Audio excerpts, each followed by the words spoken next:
सबको जय यीशु। मैं अजिता। इसके पहले वाले वीडियो में हमने वचन के आधार पर देखा कि प्रभु हमें कितना प्रेम करते हैं, लेकिन प्रभु का प्रेम हमको अनुभव नहीं कर पाते।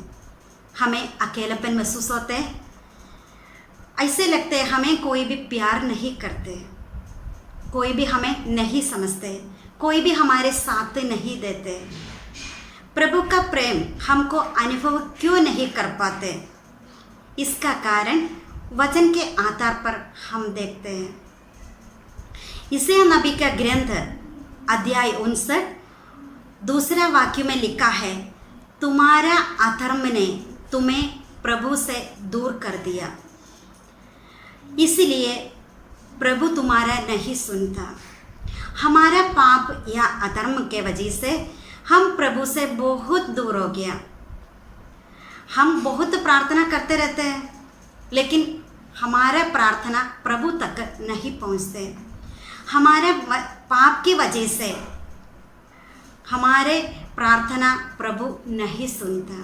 निर्गमन का ग्रंथ 20वीं अध्याय में मूसा द्वारा प्रभु ने हमको 10 आज्ञा दी गई है। इस 10 आज्ञा के विरुद्ध जो भी हम करते हैं वही है पाप। हमको पाप करने का प्रेरणा हमारे पूर्वजों से मिला है। उत्पत्ति का पुस्तक अध्याय 3 में लिखा है, हमारे आदि माता पिता आदम और हेवा प्रभु का आज्ञा का उल्लंघन किया। जो फल खाने के लिए प्रभु ने मना किया उन्होंने खा लिया, ऐसे आज्ञाओं का उल्लंघन किया। आदम से प्रभु ने पूछा, हेवा के ऊपर दोषी ठहराया। हेवा से प्रभु ने पूछने पर सांप के ऊपर दोष ठहराया। मत्ती का सुसमाचार अध्याय 5, 6, 7 अध्याय के जरिए प्रभु हमको आज्ञा देते हैं हम क्या क्या नहीं करना चाहिए। 7वें अध्याय में लिखा है, दूसरों पर दोष मत लगाओ। हम खुद गलत करने के बाद वही गलती दूसरों पर लगाने का अधिकार हमको किसी ने नहीं दिया। हम जन्म से ही पापी है। स्तोत्र ग्रंथ अध्याय 51 7वां वाक्य में लिखा है, हम अपना माता के गर्भ में थे तब से हम पापी है। पाप की अवस्था में ही हम जन्म लिया है। जब हम माँ के गर्भ में थे तब माँ ने जो गलतियाँ किया है टेप रिकॉर्ड की तरह हम खींच लेते हैं। फिर पाप के अवस्था में हम जन्म लिया है। हमारे जीवन में एक संकट आने पर हम सबसे पहले प्रभु के विरुद्ध भला बुरा कहते हैं। ऐसे मेरे जीवन में भी एक संकट आ गया और प्रभु के विरुद्ध मैं भी भला बुरा कहा था। वो सिचुएशन मैं आप लोग के साथ शेयर करना चाहती हूँ। 10 साल पहले की बात है, जब हम दिल्ली में थे तब मेरे विचार में ऐसे लगते थे मुझे कोई भी नहीं है, कोई भी मुझे नहीं समझते, कोई भी मेरा साथ नहीं देते, कोई भी मुझे प्यार नहीं करते, और हृदय में बहुत नफ़रत, दूसरों के प्रति गुस्सा, नफ़रत, सबसे लड़ाई झगड़ा करते रहते थे। और मैं हमारे स्टाफों के बीच में मुझे एक नाम भी आया था, लड़ाकू, और दूसरों से माफ़ नहीं करते थे मैं। और शरीर में जोड़ों में दर्द, कमर में दर्द, आलस और काम नहीं कर सकते थे, ऐसे सिर दर्द, घर का काम करने के लिए भी आलस होते थे, और घर में गरीबी आने लगे और लड़ाई झगड़ा। तब यीशु के वचन लेकर कुछ लोग हमारे घर आ गया। हम विश्वास के साथ प्रार्थना करने लगे, बाइबल पढ़ने लगे। तब 7-8 महीने तक हमारा ज़िंदगी आराम से जा रहे थे। हमारा परिवार में शांति आ गए, जो अशांत था वो निकल गया, गरीबी हट गया और मेरा शरीर में जो आलस था, दर्द था, सारी ख़त्म हो गया। मैं ड्यूटी जाने लगे, जो सैलरी मिलते उसमें से बचा बचा के मैंने घर में फर्नीचर लेना शुरू हो गया। अच्छा सा ज़िंदगी जी रहे थे। तब 8वें महीने में एक सिर दर्द आ गया। मैं पेन किलर खा लिया, लेट गया, फिर नहीं उठा 3 महीने तक। मेरा लेफ्ट साइड काम करना बंद हो गया, हाथ पैर बिल्कुल सुन्न हो गया, कमर में दर्द हो गया और भारीपन महसूस होते थे लेफ्ट साइड में। 3 डॉक्टर को मुझे दिखाया।